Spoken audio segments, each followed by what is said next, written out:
چه فکری میخواد بکنه؟ همین فکر رو میکنه که با چه مهارتی ما رو فریب داده از اینجا پا شد و رفت، اما من نمیذارم اینجوری قصر در بره. من این قضیه رو آشکار میکنم و به همتون ثابت میکنم. آره سمین میدونه.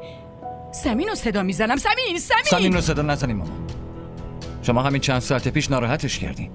شما با حال مشکل داری مگه نه؟ تا کی میخواین باهاش اختلاف داشته باشین مامان؟ سمین چرا؟ حالم هست. حالا رو هم صدا میزنم.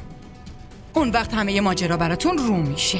حالا به این ماجرا هیچ ربطی نداره. نه ربط نداره. دارم میگم ربط نداره مامان. چرا دختر منو صدا میزنی؟ مگه دیگه بازم چیزی باقی مونده؟ سمین تو یادته که حاله گفته بود از داداش یکی از دوستاش خوشش میاد؟ سوفیا تو هم یادته نه؟ اون بهت گفته بود این خرم همون پسر است. داداش همون دوستش.